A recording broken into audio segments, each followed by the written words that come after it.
I assume everyone can type in the chat feature.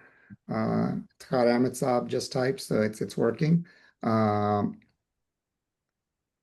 Naveed Malik Saab, Sadar Saab of Maryland is on. Alhamdulillah. Looks like it's working. My name is Mohammed Ahmed Chaudhry. I serve as the Sanat-o-Tijarat Secretary for USA, and we will be starting with Tilawat by Murabbi Hashir Ahmed Saab. السلام عليكم ورحمة الله وبركاته. أعوذ بالله من الشيطان الرجيم. بسم الله الرحمن الرحيم.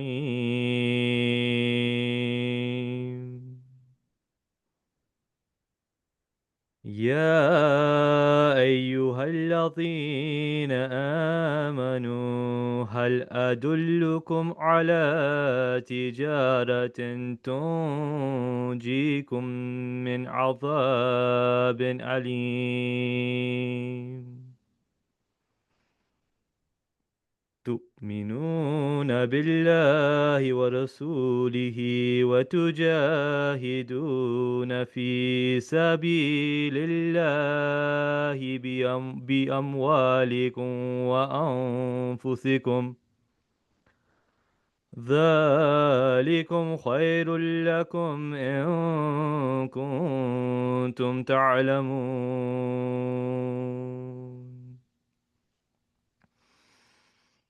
يغفر لكم ذنوبكم ويدخلكم جنات تجري من تحتها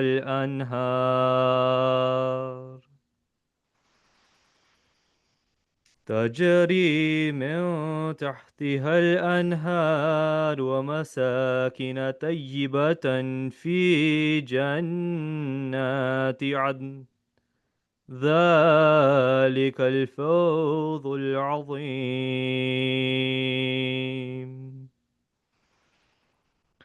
وأخرى تحبونها نصر من الله وفتح قريب وبشر المؤمنين.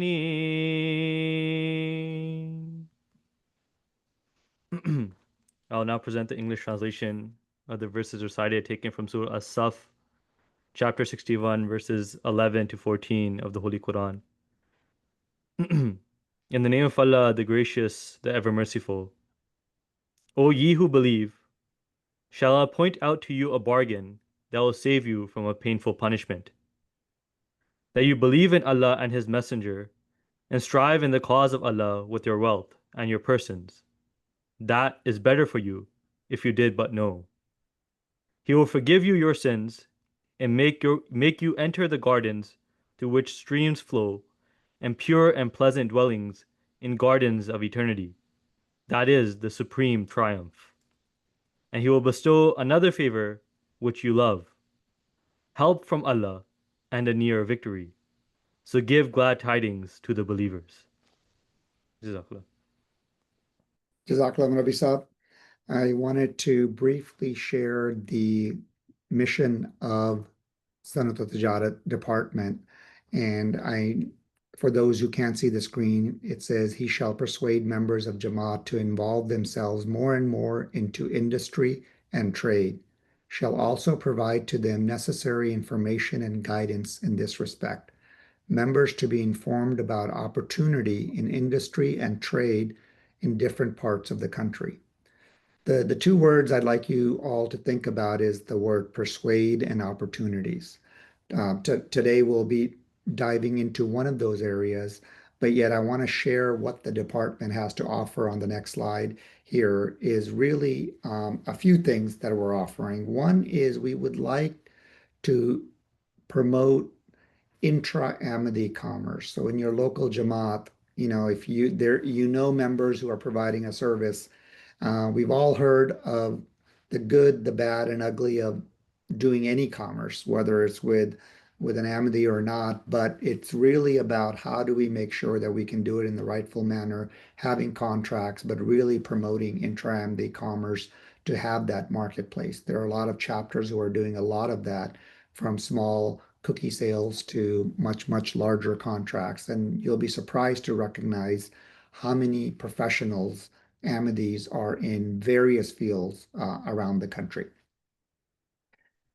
If you are interested in your job search, or you know someone who is looking for a job, just to be clear, the primary focus of assisting with jobs is the Murayama department, yet we do have an email address, sot.jobs@amadia.us. If you send an email there with your resume and what you're looking for, we have a very nice service from an Amity who works in the recruiting business who will assist you in moving down that path faster. That service typically costs thousands of dollars that we are making available for Amities for free. Because we are talking about business and commerce, LinkedIn is the obvious platform that most of you on this call must be on. And in that platform, if you go to it, we will place it inside the chat feature, but we would like you to go to the AMC USA Industry and Trade group within there. Most of you must have an invite in your inbox already for that from your local Sanat-o-Tijarat secretary, but the idea is to have a close group of Amity only where we can share ideas, motivation, business opportunities with each other in an environment that's already existing and that most of us are on. So right now we have 933 members of the Amity only in this group. We would like to encourage all of you to join and have all your family members and Jamaat members join as well. We just recently had elections, and some of you have had new secretary Sanat-o-Tijarat locally. At times, the department doesn't get the recognition, so you may not know who that is. Kabir Ahmed Saab from Brooklyn is on. There are many Secretary Sanat-o-Tijarat that are on right now. But if you don't know who your secretary is, please send me an email and we'll make sure we can connect you to them, because we'll be sharing a lot of this information, any information, through that secretary. If you contact the national team, we'll typically ask, did you speak to your local secretary first? As they have all the information in much depth where they can assist you. And for social media purposes, for X and Instagram, we have the handles on the screen. Please join those handles as well so you can see information and dissemination that happens. Now we're going to be switching to the real estate panel. I'm very happy to have three great panelists here, which will be moderated by Hadi Ahmed Saib. Hadi Saib was Naib Sadr Khuddam al Ahmadiyya, Sadr of the Maryland Jamaat, Sadr in Charlotte, and now currently serving as Naib Sadr in Majlis Ansarullah, and where he has a mandate and a focus by Sadr Saab to focus particularly on our new immigrant population as well. He also was formerly the National Secretary of Sanat-o-Tijarat for USA and has a lot of deep experience in general, but in real estate in particular. And we have Nadeem Bhatti Saab, who serves as the local secretary, Sanat-o-Tijarat of Maryland, has vast experience not only in real estate, but also the mortgage business and many other aspects, supporting aspects, and in franchise and other areas as well. A dear friend and very, very supportive of the department. I'm sure you'll learn a lot from him. And Mais Khan Saab, who currently is a member of the Philadelphia Jamaat, where Halim Masood Saab is the Sanat-o-Tijarat secretary, but he also was in Harrisburg and Silicon Valley before that. And he has a family office he manages with a vast real estate portfolio, so has a lot of analytical skills. I'm sure you're going to learn a lot from these three panelists. After this, we'll have a few announcements and share some upcoming events, as well as Rabbi Saab will share some inspirational quotes about Sanat-o-Tijarat as well. With that, I'll hand it over to Hadi Ahmed Saib. Jazakallah Secretary Saab. Assalamu alaikum everyone, and welcome to today's webinar on real estate investing, how to get started. Whether you're completely new to real estate or already have some experience, this session is designed to provide clarity in practical steps to help you begin or strengthen your real estate journey. Uh, Secretary Saab has done a phenomenal job in introducing all three of us, so I'm going to save a few minutes and skip that introduction. What I want to do is before we get started with the discussion, I would like to get a quick sense of who is with us today. I'm going to ask our team to launch a short poll that you'll see on your screen. Please take a moment to respond. Your input will help us shape the conversation, uh, better match where you are in your investing journey. And once you take the survey, we will share the results. And again, we're not going to share this results with anybody. It's just a way for us to gauge how the panelists will focus on some of the aspects of real estate. So I'll give you guys about a minute or two.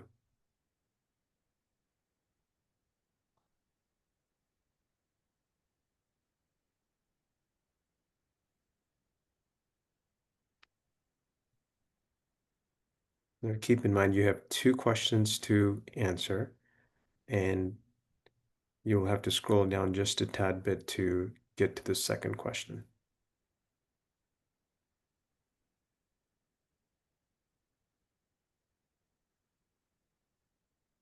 We have about 62% participant providing input on those poll questions.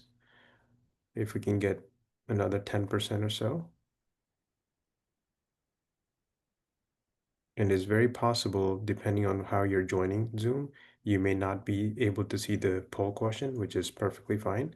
And I can actually quickly read that first question while others are still taking it.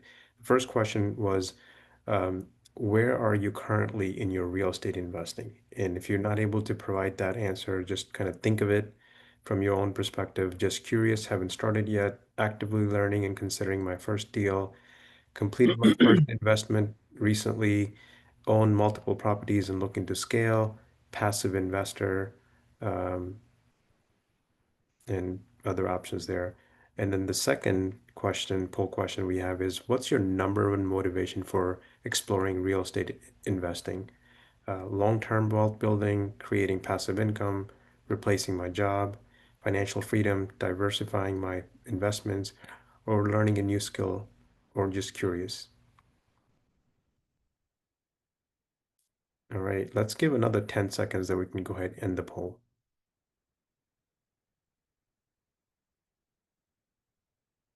So as I'm looking, we'll display the results here. As I'm looking here, the first question, a majority of you are have selected just curious, haven't started yet, 60% of it.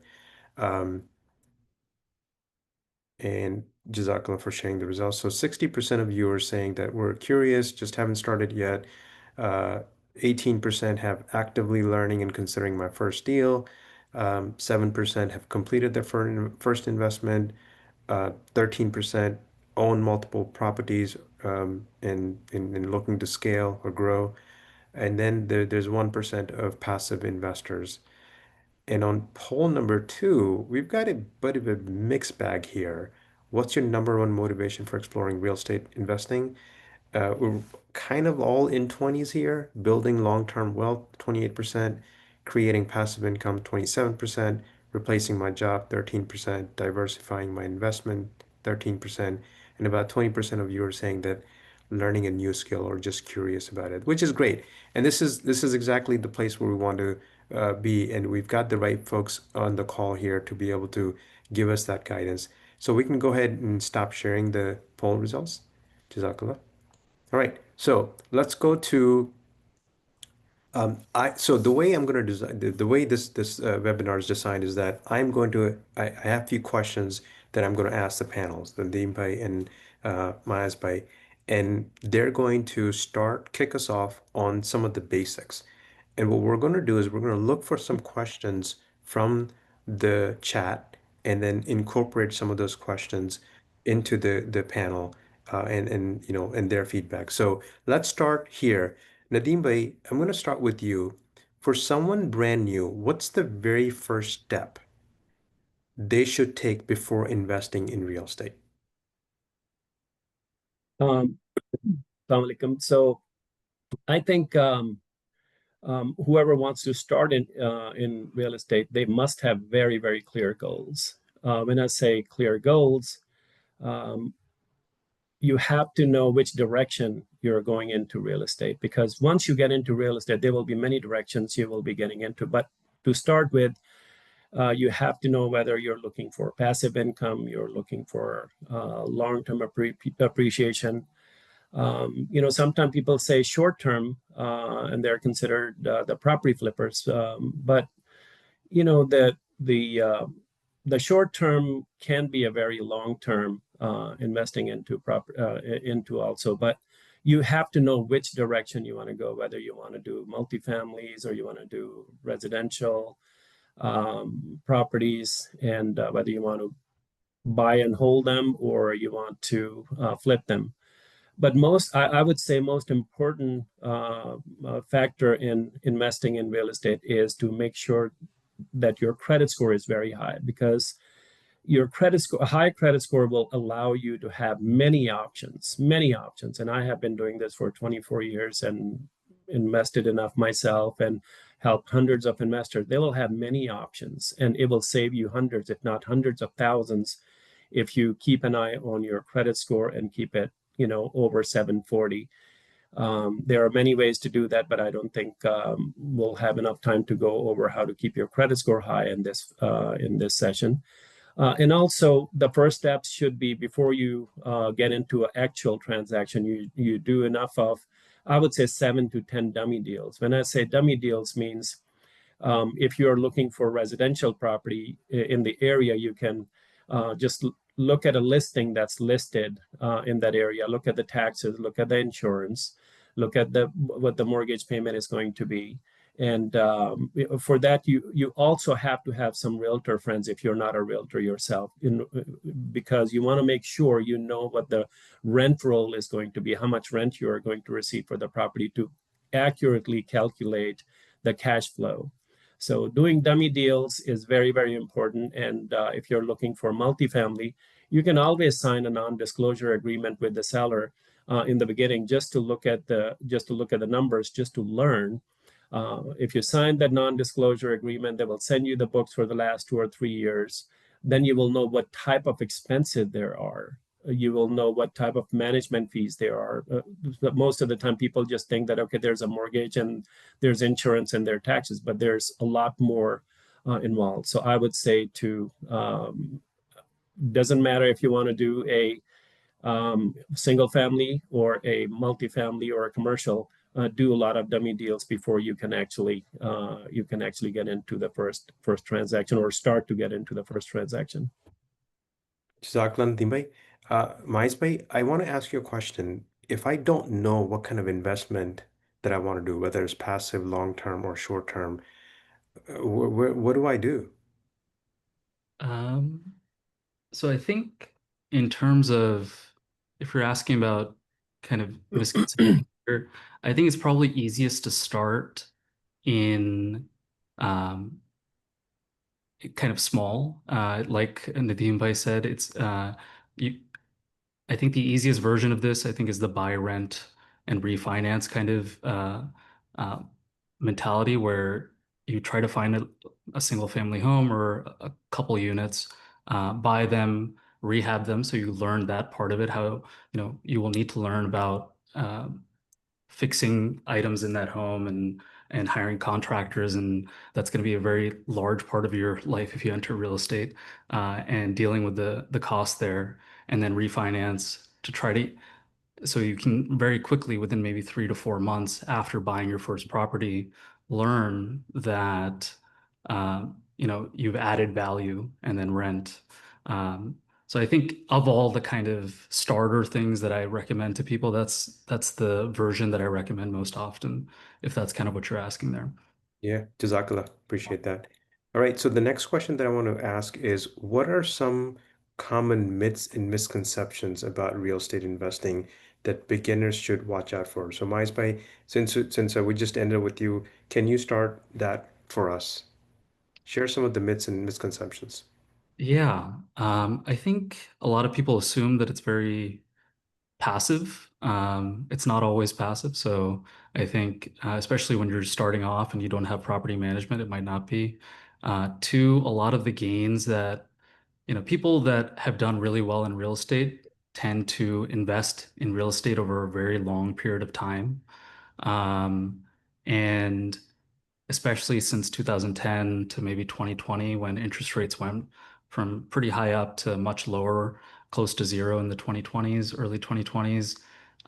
As a result, real estate prices kind of skyrocketed. So even really poor deals in from the early 2010s ended up having great returns, and I'm sure Nadeem Bey can speak to this to some degree. That's not necessarily the case going forward. Um, we might have interest rates going up, which is actually very bad for real estate. So you have to be really sure about what you're buying and make sure that you're able to get reasonably long-term financing that's locked in to make a deal work. Um, and it might not be as easy. At the same time, especially multifamily rentals where you have renewals every year is pretty inflation protected. So that's where we focused more recently, because if there is a large bout of inflation in the future, as we saw during COVID, you'll see those rents increase at the same time. And so um, that's kind of where we're focused, and that kind of evens out. But if you're, for instance, investing in commercial real estate, which we're mostly not talking about because it's not very beginner friendly, you might have 10-year leases and you might not be able to deal with the interest or the loss that you might take on inflation if you don't have inflation adjusted rent over that 10-year period. Okay. There's a lot of that, I'll be honest with you. There are some terms that you use that I may not fully understand. But let's ask Nadeem. Nadeem, what is, in your opinion, some of the misconceptions? I would say most of the time investors, they seem to think that you got to be a seasoned professional or seasoned investor. Well, you got to start somewhere. I mean, all these big time investors, they didn't wake up one day and they own 100 properties or 1,000 properties. They got to start somewhere, and most of the people will just learn along the way. Obviously, that's one of the most important thing to know, that you got to start somewhere. And if you do enough research, and also sometimes people say that you need a lot of capital to start in real estate, which is not true. For example, if you're on the multifamily side, or even sometimes even on the residential, but very rare, you can use seller financing. The seller financing is something that sometimes it can be better than the traditional financing, where the multifamily owner who wants to sell a property can finance it for you, so you can keep your upfront cost very low, and that's accessible to almost everybody. Again, I will always recommend, because I have seen hundreds, if not thousands, of investors in my last 24 years in this business. Keep your credit score high, and you will have so many options. And once you build yourself for 2 or 3 years, then the banks wants to lend you the money. The banks are in business to lend you the money, but that's where it starts. Yeah, Nadeem, Jazakallah for that insight. One of the experiences that I've had in the past, I guess, 20, 30 years of making lots of mistakes is that, especially for the young people, and we want our younger generation to be the ones who are investing, ideally, right? To start investing at an early age that benefits in the long term. So to, my younger brothers who are in their perhaps late 20s, early 30s, um, my recommendation would be is you buy a small house, as small as you possibly can live in, because a lot of times what we do is we get out of college and we want to buy the best car and the most beautiful house. And I think that's one of the mistakes that I've made. Not that I bought the most beautiful house, but I bought a house that was a little bit bigger than I needed. And unfortunately, that sort of held me back for many years. So my suggestion or my recommendation is number one, start young, start in your 20s, start in your 30s if you can. Um, Buy the smallest house you possibly can to live in for the first 5 years. And then make that the investment property for you. Allow that property to earn rent and then move into the bigger property. It does two things. It, one, builds equity, but also enables you to rent that out and potentially use the rental income to offset a bigger property that you might move into.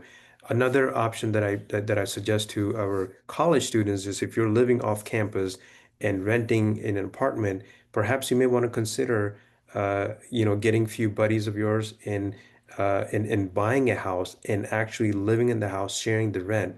And that way your mortgage is significantly reduced down even lower than the rent that you would pay at an apartment, but you're building equity, you're building a portfolio. So I would encourage the younger members of our Jamaat, whether it's men or women, look at other options of what you can do. Start buying a house as small as you possibly can that you can live in, and then build from there. All right, we're going to move on a little bit. I know we've got some questions here that we'll try to answer here, and there's some comments in the chat. So, Macbay, if you're seeing this and you want to find something that's good to highlight, by all means, jump in here. But how much money does someone realistically need to get started? We're talking 6, 7,000, 60, 70,000. What's the number here? Hadibai, is that question for me or Maisbai? Yeah, Nadeem, you can take that. So, again, it depends on the the type of property you're looking for.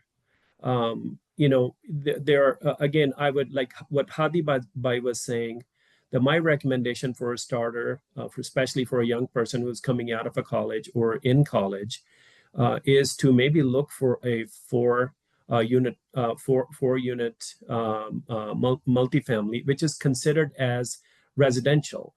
Still, Fannie Mae will lend on it, Freddie Mac will lend on it, HUD will lend on it.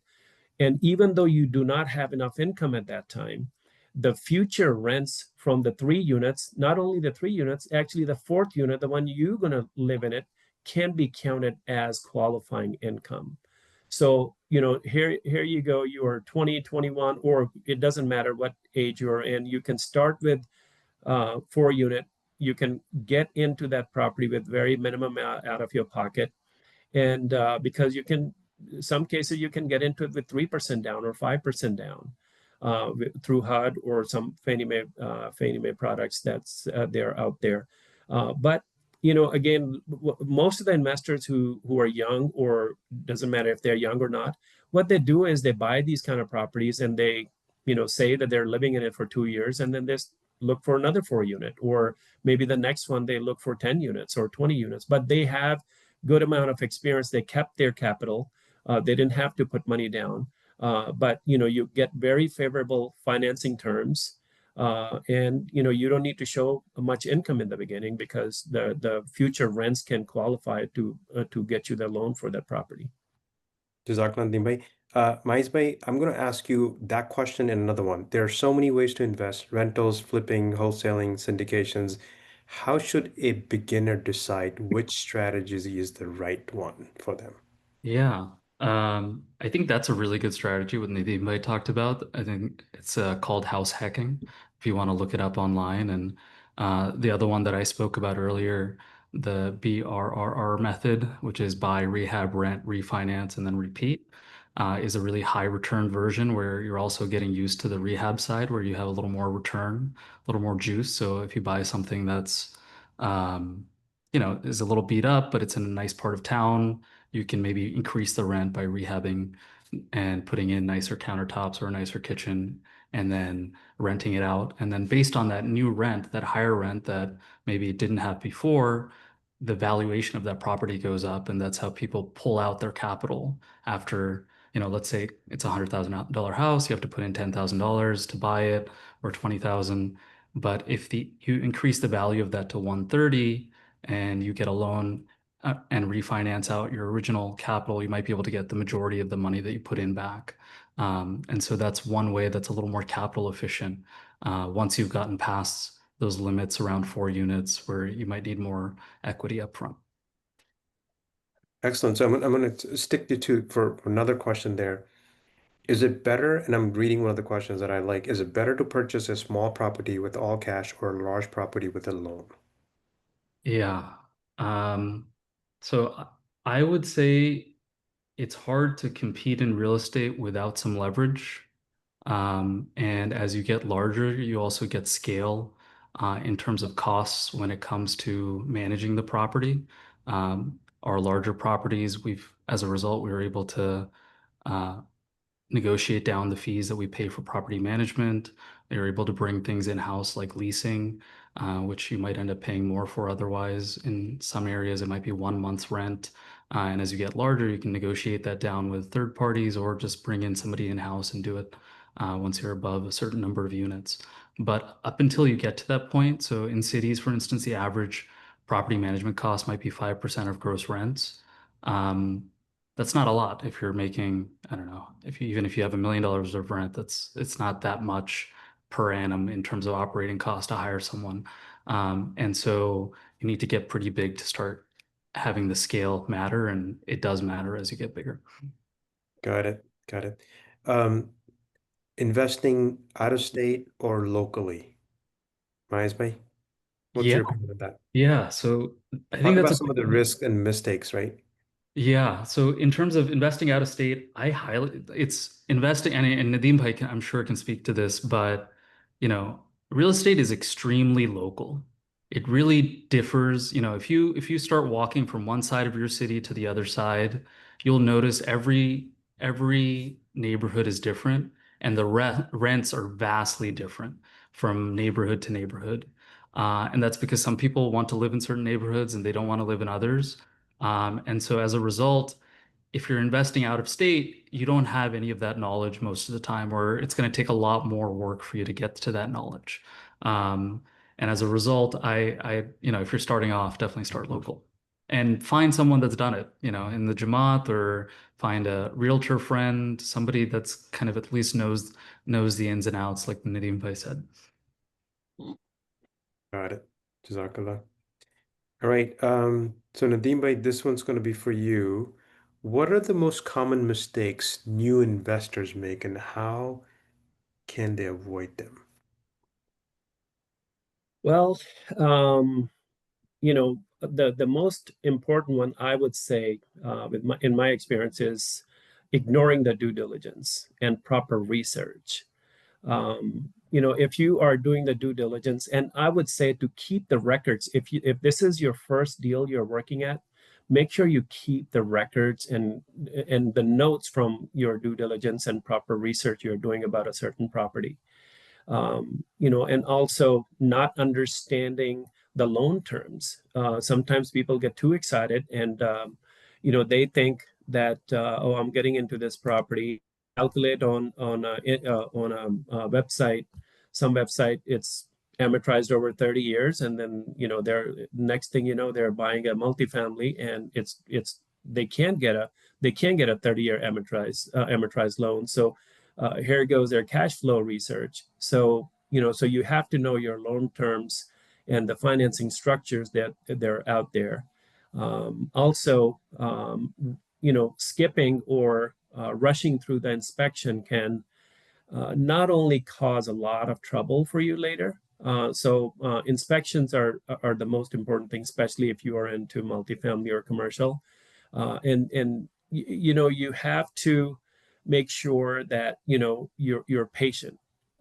Take your time with the inspections, because when someone buys a property, they're thinking just to buy it and then start making money as soon as they close on the property. And most of the time it doesn't work like that. You have to still put some money into it. But if you have done in enough inspection, done in inspection and look at thoroughly what the property needs, you can still renegotiate with the seller and get some of the monies out of the seller instead of you paying out of your pocket.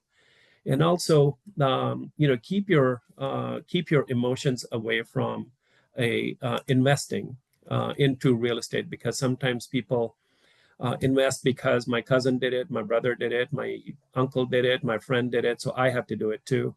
If you're not going to live in a property, then emotions should stay out of it. You should do the research, you should do the numbers, and you've got to have a very clear short-term and long-term strategy. Sometimes, people's, family dynamics change and they have to sell the property. So you have to have a strategy. Like if you have to get out of it fast, what are you going to do?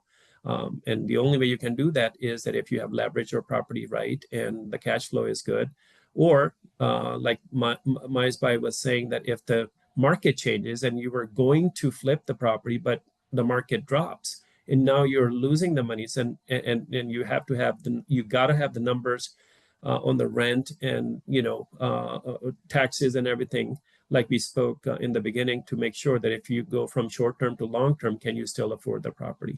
So I would say these are the most important things we should look out for. Jazakallah, Nibay. Maisbay, what do you think? What's your Yeah, take on I this? mean, those are great. I think the big one is, in terms of like understanding the process of underwriting. A lot of people just kind of, they've heard about investing, they've seen other people do it, but half the job is not like even walking the property, it's doing the math. And there's really good tools online. You can go to like these websites and these books that people have been doing this for a long time, and they'll give you an Excel sheet and you put in your information and you figure out whether the deal pencils or not, right? You figure out you have to do that. And in part of doing that, there's a few things that people end up kind of missing out on. Their first house, they might not want to account for the time that it might take them for, to fix things or to manage the property. And they'll say they'll just do it themselves and cut out the management costs. But in doing that, you're kind of, you're not paying yourself for that work. So if you do things like cut out those expenses that you'll do yourself, essentially you're not paying yourself. So that's something I try to tell people to avoid. And then two, I've seen a lot of friends when they're looking at a property, they're like, oh, maybe I'd like to live in it from time to time, but then I'll rent it out. It's, I think mixing like pleasure and business when it comes to real estate is a really bad idea. Um, Real estate is a really low margin business at the end of the day, right? These things sell for like six caps or whatever it is, which means 6% margin is what you're getting when you buy a real estate property. And so if you also want to get some personal benefit out of it, don't expect it to be a great investment at the same time. Yeah, no, that's a great point. Um, yeah, and we've got lots of questions, and there's some questions that are a little bit more deeper. Again, what I'd like to sort of point out to the audience is that this is more of an introductory investing in real estate webinar. We plan to do a lot more deeper and tackle some of the bigger questions that we're receiving on the chat here. But there's a set of questions that we're seeing on the interest. So I'm gonna pull in our Secretary Sahib here, Mohammed Ahmed Jali Sahib, to sort of talk about, how do we address this interest question? Zakla, Adibais. So we're not going to be in this forum. We're not going to be issuing any fatwas. If you need an official answer, please write to the Jamaat or to Azur directly. Our understanding on this, well, let me tell you from a non-Jamaat perspective. Um, Interest is very addictive. And I heard that from a real estate investor. The bit more loans you get, the more you want, and the leverage is just becomes very addictive. And most deals that I've seen go bad are because they're upside down on timing. It's not a matter of a good or a bad deal. They just their loan comes due, they buy and they can't refinance or they can't do all those things. There's also a verse in the Quran on interest. Rabbi Saab can share it, but and share the meaning of it. There's also an answer that was asked to Azur about primary house purchases on loans. And we posted that answer, direct answer from Azur. I'm not going to try to interpret it or do any of that. In general, there's no prohibition against folks participating in loans for businesses. Yet, if you have an option of pooling and investing in something with only equity, you will just have a lot more longevity. You won't have leverage, but you'll have a lot more longevity. So I think everyone needs to balance that for themselves. There's a reason why interest is prohibited in Islam, and we're not saying that reason is wrong by any means. And there's lots of examples on why not to do it. Also, in the society that we live in, for business loans or participating, particularly for residences, there has been guidance given and that's been posted. Jazakallah Secretary Saab. And this is actually a really good segue to how should someone think about and manage the risk involved with real estate investing, whether it's financial and growth. So, I mean, Mohammed Ahmad Saab just talked about, being careful in how much you leverage, especially if you have loans that require payments and whatnot, and you need to be able to make sure that you have the ability to pay that. But how do we manage those risks? Let's start with Nadeem Bhai. What's your advice on that? So I would say the most important thing is, again, we keep going back to similar questions, but these are very important questions. I would say educate yourself as much as possible.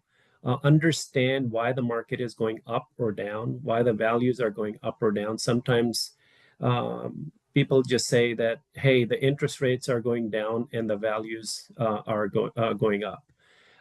I would say yes, interest rates are a factor, but even a bigger factor is the inventory, availability of the inventory. If we can see the interest rates in the United States started to go up in 2022, mid 2022, but 23 was even the rates were even higher, but there was no inventory. So people don't care about when it's the residential side, people or even the multifamily people, as long as the cash flow can work, people can. But understanding the market is very important.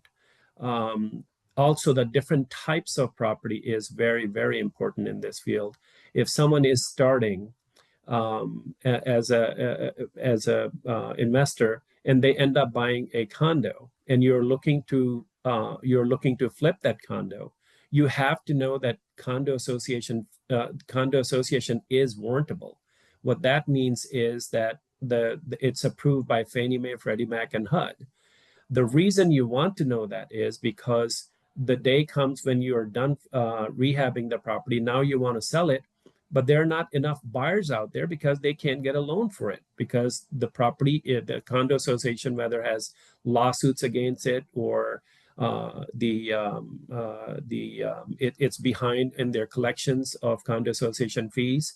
So, that's very important for one to know. Like, sometimes people say, oh, there's a condo, I can rent it for $2,000. I can buy it for 100,000.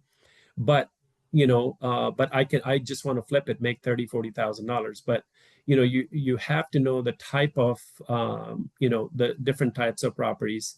Obviously, if you can find some that has no HOA or condo association, those are the best.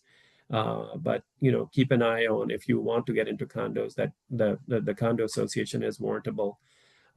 Again, different properties, whether it's a residential or a commercial or multifamily, learn about the options beyond just what's offered by Bank of America and Wells Fargo. There are many other options available, like we spoke before, like seller financing is one of the major aspect of this business that a lot of people don't even know. Sometimes you have to ask for it. We end up buying a property in a different state from Maryland that nobody wanted to lend because they didn't have good, clean books.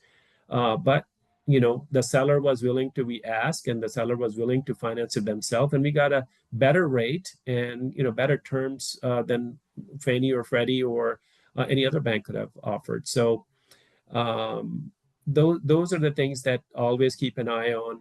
And one more thing I would like to say is that cutting corners on your insurance coverage is a something that have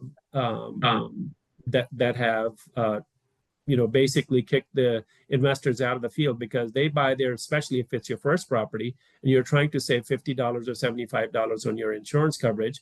And next thing you know, you need a roof and it costs $15,000. There goes your 1 year's of profits, and you're discouraged. You just want to get out of it because this is not for you. So, but doing the enough homework up front, I would say always try to have enough insurance coverage that will work in the long run. And if the expenses do come, you're covered. You don't have to worry about taking money out of another property or your savings to cover those damages. Jazakallah Nadeem bhai. Maaz bhai, Sure. what's your input on this? Yeah, I think I only have a couple here. I think one, don't get emotional. I've seen a lot of people get emotional and buy deals because they just really like them instead of them penciling out. So do your underwriting. That's where most of the work is. And then, and most deals don't pencil out. So don't expect your first deal to pencil out or your first 10. Keep doing it. And then second, be conservative with leverage. If you have a really good, credit score and you have a good story to tell the bank, they'll let you get a really, high leverage loan. And it might be if you're just getting started, I try to stay away from high leverage and it's always helped. So I think usually you need to calculate a debt service coverage ratio, and I try to kind of always beat what the bank is expecting by a large margin. So I think that's important as well. Yeah, you made an excellent point about, finding deals, and you may not, more may not work out. If you had purchased, let's assume with just, as a guess, 10 properties, right, that you invested in, how many of them that you actually walked away from I because think, they didn't make sense? yeah, I think before we purchased our last property and we had a short time to do it, we might have gone through, we might have actually toured maybe 20 of them and started negotiating. But it was an especially tough time with rates kind of very fluid. But yeah, I think it is difficult. And even today, for instance, I will add to that the rates that you're seeing properties transact at in most of the United States in the private market is actually higher than what it is in the public market. So the market is kind of saying that, hey, the property values are going to go down further because public markets are actually not willing to pay those prices for these properties. So if you go into the public markets, you look at a real estate investment trust, which is usually only levered up to 50%, whereas most private investors and syndications will be levered up to 75%. You will find that many of those public real estate investment trusts are selling their properties into private funds. And that just means that most deals that are happening in the private market for most investors, especially those that are passive, and even for ourselves at this stage, we're actually investing in real estate investment trusts on the public side versus private, which is actually kind of a flip that most of, the last 30 years, it was better to do it privately. But right now, that's actually the opposite of what it's been in the past. Jazakallah, appreciate that. All right, we're almost there. I know we've got a bunch of other questions, and I promise you what we'll do is once we get off this webinar, we'll tabulate all the questions and sort of come up with a different agenda based on the questions that we weren't able to get to, and then host another webinar here. So with that, I'd like to go to the next question, which is once someone buys their first property, what steps should they take to build momentum towards a portfolio? Is that question for me, Adibay, or Maisbay? We can start with Maisbay since he spoke last and come back to you, Nadeem. Sure. Yeah, I don't have as much as Nadeem Bhai probably has here. What was the question again? So once someone buys, like let's assume that I bought the first property, Yeah. what should be my next steps to build that momentum towards a larger portfolio? Yeah, I think Probably even before you buy it, you got to make sure it's a good deal so that you'll have cash for the next one. So that's probably the most important part. And two, I think if you've gotten a really good deal in the past, you can kind of parlay that into getting investment for your future deal. So I think those will be kind of the two big ones. And then as you get larger, realize that as with scale, as I've mentioned before, you'll get cheaper management and be able to put together a professional team. Sure. Nadima, what's your take on this?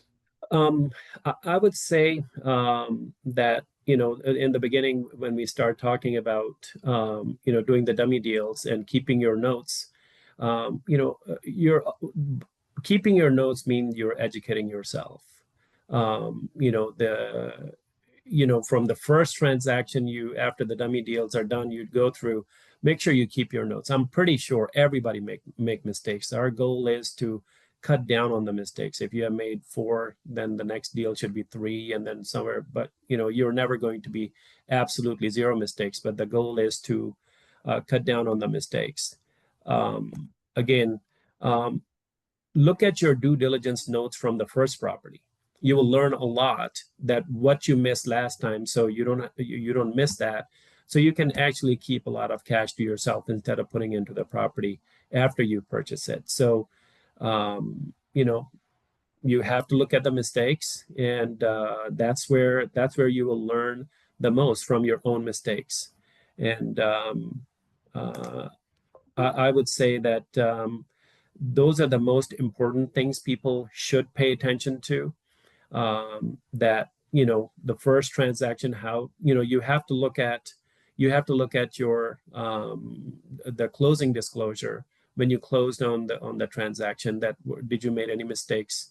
Were there any mistakes made at the closing where you had to pay? It happens every day. Somebody has to pay $10,000 because nobody knew who made the mistake. But at the end, yes, we should keep the emotions out, but we're thinking about 30,000 worth of rent coming. We're like, what's more, $5,000? But if you check your notes on the first property, and then make sure that the mistakes they were made or mishaps happen on the first property are not happening on the second or third or fourth. Jazakallah, Nadeem bhai. Let me, Right. Hadi, let me add Ji. one thing. I think Sure. Nadeem bhai mentioned something really important here regarding keeping your notes. So when I at least underwrite a deal, I've got a little model that says this is what my next year should look like. This is what my next 3 years should look like. And that model actually becomes my kind of scorecard as to how I'm doing as a manager in managing my property and against what my expectations were as well. So I still go back to that 2 years later after owning these properties. I'm looking at that. I'm looking at, hey, this is the rent increase I was expecting. This is what I actually got. And then it becomes very visceral where you've made mistakes based on that. And I think it's a useful thing to have before you buy a property. You should know exactly what your next 3 years look like. And that's probably the best way to learn in terms of notes and knowing where your biases might be when you're buying a property as well. All right. I know we're running out of time, but I'm going to do one quick question. If you could give me one piece of advice to someone or to me hesitant to start, what would that be, Nadeem bhai? So one piece of advice. So I think to start with, I would say that start attending some of the seminars. Every area has real estate seminars. If not, you can, virtually attend them, or and I would say go in person. And the reason for that is that you will meet a lot of people there. Some people show up there. You'll be surprised. They're seasoned people. They have done enough business, but they just show up there because they still want to learn more. But that's your opportunity to connect with a few of the investors, and you can be very upfront with them and tell them that, look, I am trying to get into real estate. Do you mind if I can get into a deal with you? I will invest some money, but investing some money, you also have to be upfront with them. You're learning how the process works, how you negotiate with the seller, and how you put an offer in, and what to look for on the tax split, like who's paying the taxes, recording and the transfer taxes. So you learn all of those. And then, I think I would say in this business or any business, finding a mentor is the most powerful tool that's out there.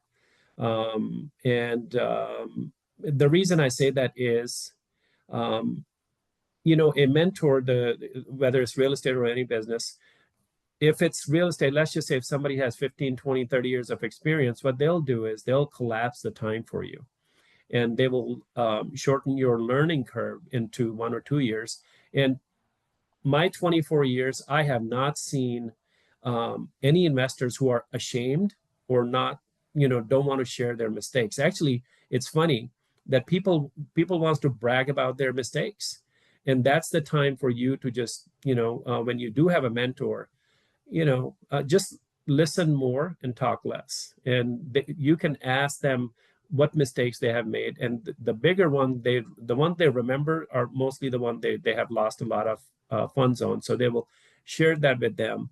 And, they will share their mistake, but a good mentor will tell you, like, do whatever you do, but don't make these mistakes. So if you are lucky enough to have a good mentor, you can jump into real estate with full confidence because, they won't let you fail. But, you still have to do your own due diligence. Your goal is to learn from the mentor.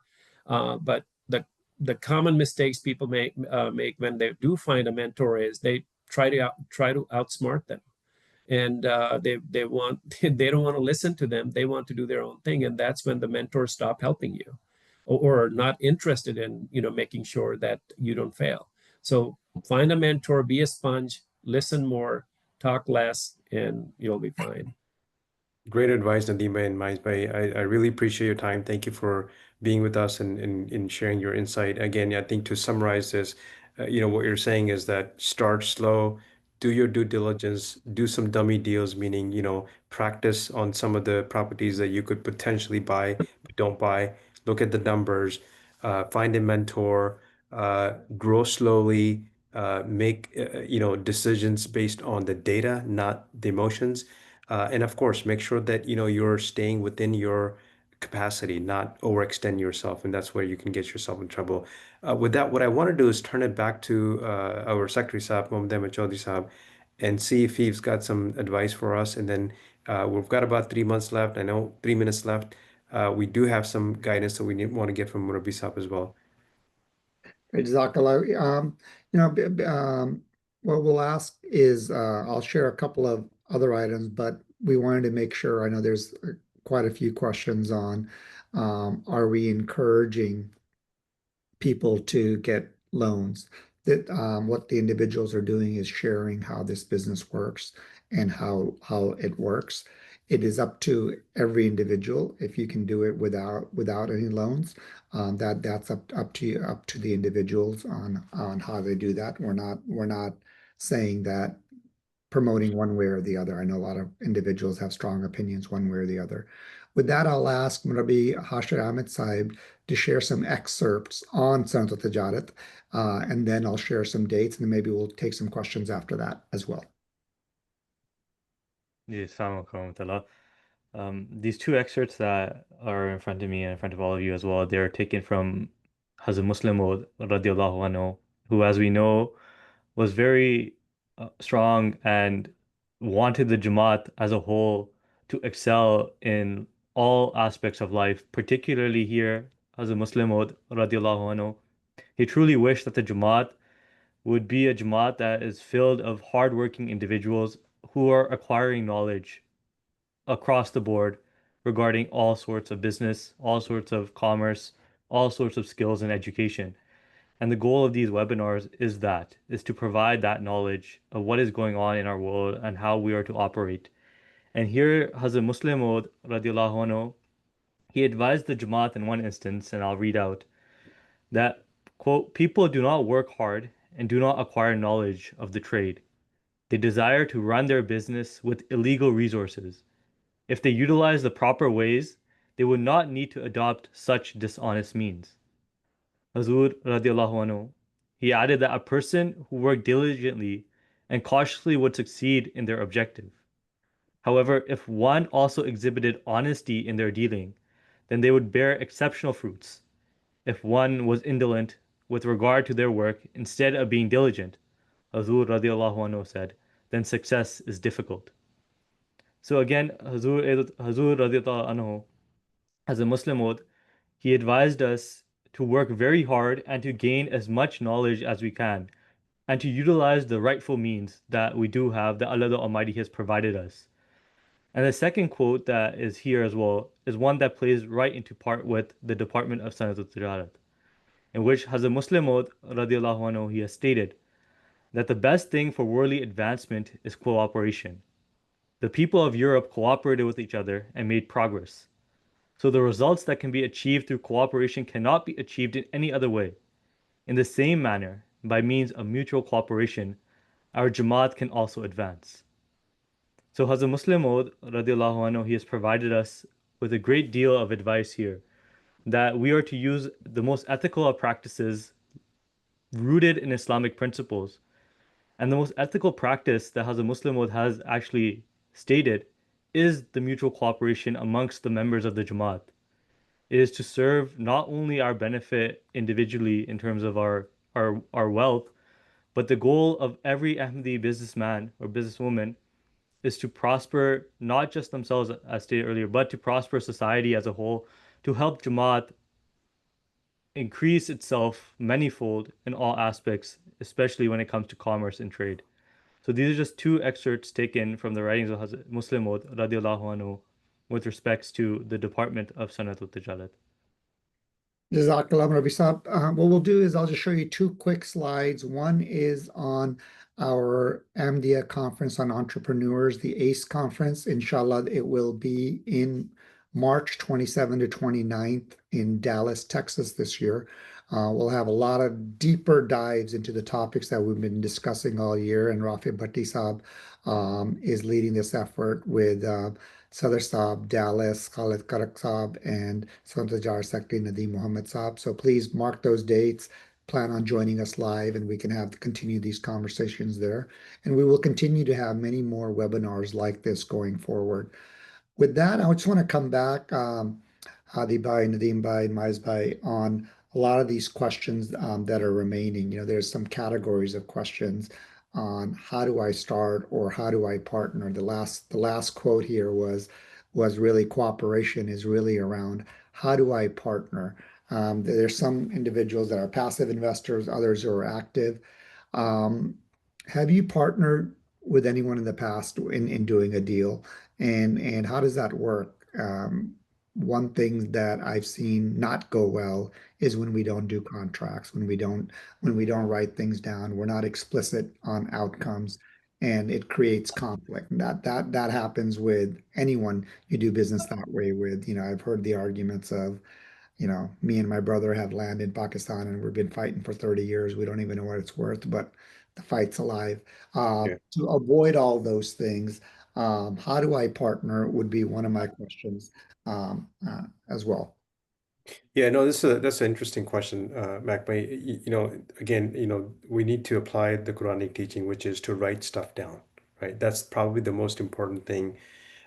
We tend to sort of let the emotions get the best of us, which is, oh, he's a brother, he's a good friend, and it's great when you start off, but with any financial dealing, there's always some stress, and the stress, unfortunately, breaks that relationship down.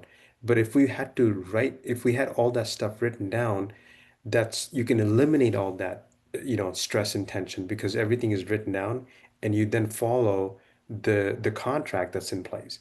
So I think, in my opinion, the best thing to do is just write something down, whether it is just a few lines, or maybe even have a mediator to say that if something happens, we can go to this person or that person to mediate between us, and then we would accept that decision of that mediator. So I think it's really important before we even get into talking about deals is writing stuff down on exactly how to manage a situation, an unforeseen situation that could arise and that most likely will arise. unfortunately. Nadeem Bhai, Mais Bhai, anything else? Sure. I can, what Hadi Bhai said that, and Mac Bhai also said that, writing things down is very important, but have a very clear understanding. Where I have seen people have conflicts that especially when the money start to come in, they need to have the very clear understanding of what's the partner's role. That what's my role, what's your role, what's the other person's role. When the money start to come in, and normally or most of the times one person is doing most of the work and the other two are collecting. But as long as there is a in writing agreement that who is going to do what, or they share their burden of not only expenses but the work also, I think the partnerships can work.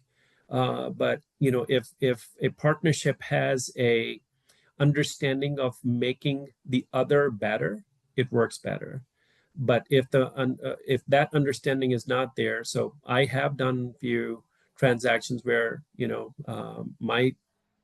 my goal was to make the other person better, and that person's goal was to make me better, and that worked out perfect. But again, write things down, because when the money starts to pour in, it it will start some conflicts. There's another question, Hadi Bhai, to all of you around a bunch of questions on tax management. What structure do you put this in? Like if I partner with you, do you do an LLC, an S corp, a C corp? How does that work? Tax avoidance, opportunity zone. Do I borrow from my 401k? There's a lot of those types of questions. How do I get started? There's another question on, should I just take some money out on credit cards and invest in real estate? That is an actual question. So please, that whole area, we could do a whole session Yeah. on Yeah. financial management, and there's a couple of financial management experts on this call as well, including CPAs as well. So we're expecting good answers here. Yeah, the short answer is talk to your accountant, right? And we've got the CPAs. The long answer is really, understand what your capability and capacity is. I would highly discourage you taking loans on credit card with, 15 to 30% interest rate. That's not a smart idea. Now, there has been a time where I've heard of people in the past, 20 years ago or so, in areas where they did buy a house and a credit card. But that's not a market that we live in today. So you need to be a little bit more methodical, a little bit more strategic to get yourself into this game. Um, again, start small, start where you can. Whether the decision of, having an LLC or your own personal name really depends on how big you are. If it's just one single house, then I don't see the need for starting an LLC. If you're getting to a, place where you've got three or four or six and you want to make sure that you don't want to take a personal liability if something were to happen, then, putting all those properties in an LLC is a better idea.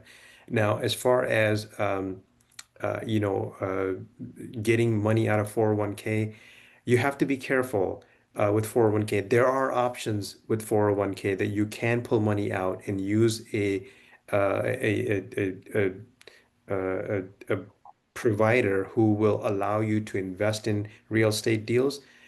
It's a bit involved process, but it is doable. But I wouldn't just take the 401k out, meaning like cash out 401k, because there's a lot of tax implications that you don't want to deal with. You'll end up losing 40 to 50% of your total portfolio if you were to do that. Was it worth it, 5, 6 years ago? Absolutely, because of how the market went. You would have made up the money, but now it's not wise. So there's a lot of, things that you want to play with, and I would highly recommend that you talk to the professionals, get mentors, look at what you can do, and then go from there. Again, start small. Jazakallah. And let's do a lightning round now because we're over time. But Nadeem Bhai, Mais Bhai, anything else? There's also questions about how do I pass property to the next generation. There's a there's a few other questions on Nadeem Bhai, what did you mean by units? 3 unit, 4 unit, 10 units. What does that mean? Sure. So the first question, Magpie, you had was that, how to pass the properties to the next generation. I would say to have a good family trust that, that can avoid a lot of taxation when the properties get passed to the next generation or even have a family foundation can work. But you have to know how to use the trust and the foundation at the same time. I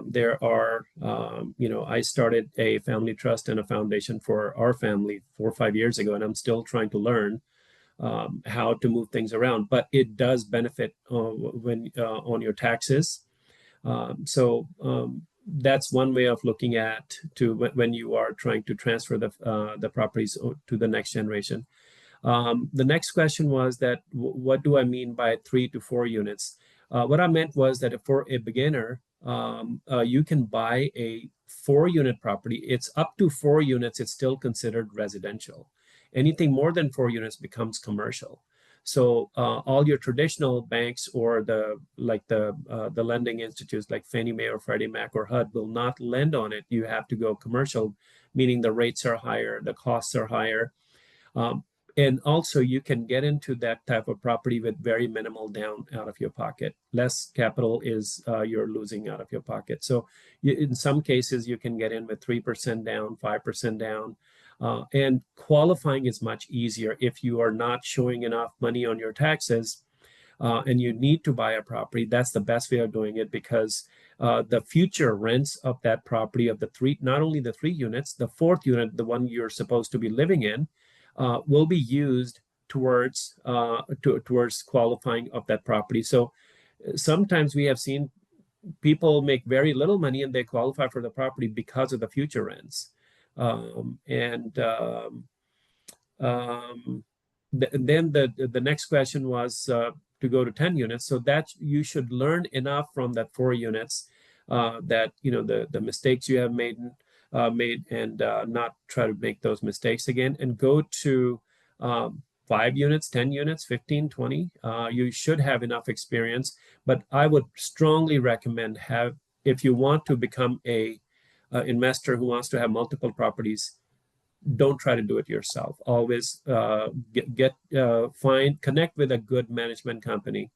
That will take you a long way. Otherwise, you'll be stuck fixing the toilets at 12 p.m. or 12 a.m.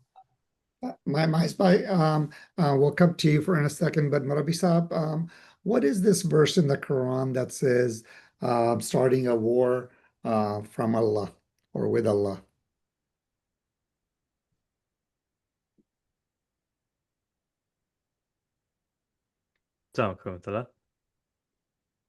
Yes, the verse that is being referred to here it's particularly mentioned in Surah Al-Baqarah, verse 280, and it continues into verse 281 as well.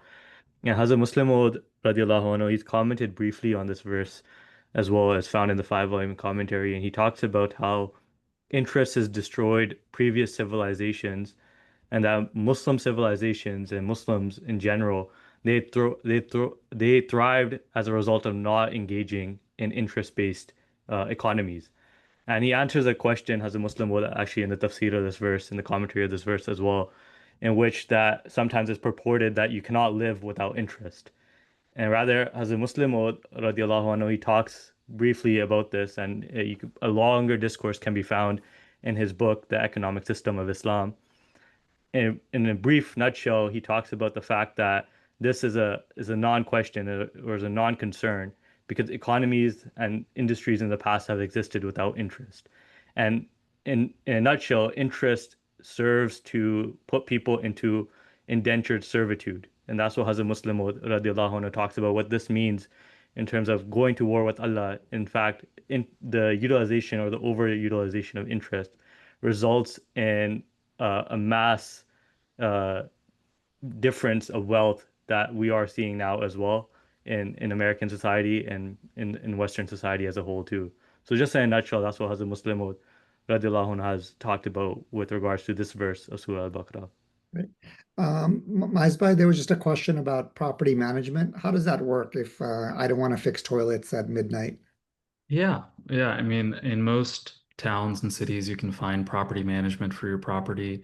If you have multifamily, it generally costs between 4 to 6%, I think. If it's a single family home, it's a little higher. But that's where, as you scale, the cost of that as a percentage of your rent will decrease. And they pretty much do everything. A good property management company will make sure your rent is getting in on time. If they'll reach out to people if rent isn't on time, they'll make sure that the AC filters are changed and the trash is being taken out and your bills are paid, etc. Um, and they'll let you know if there's any issues with any of your tenants, and if there's something that requires your attention, then they'll let you know. And kind of without property management, you're always on call. So it can't be a passive investment without a property management team, and that is a necessary cost. Otherwise, you're taking on, as you get more units, you're taking on another job that's actually really cheap to replace with property management. So I wouldn't do it.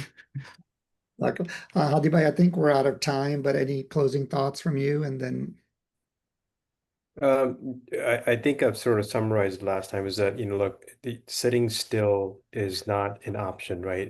We've got to move. And one of the things that we've got to focus on is how do we start slow? How do we start, right? Whether it's slow or partnering with people, you could essentially, uh, you know, partner with two or three people, if that is the way to start. But essentially start someplace. right, Jazakallah. And I would say that the homework I would give you is speak to your local Sanat-o-Tijarat secretary if you don't have anyone else. If you don't know who that is, speak to your Sadr and find them, and they will help you have conversations locally around this topic so you can have them in person and in much more collaborative way than sometimes it's hard on email. Secondly, sign up for our LinkedIn. There's a lot of individuals asking for the contact of Hadi Saab, Mai Saab, and Nadeem Saib. Your local secretary will make that available. We'll make sure they have their contact, and they'll disseminate that information to you as well. With that, Rabbi Saab, would you close the meeting with dua? Ji, please join me in silent prayer.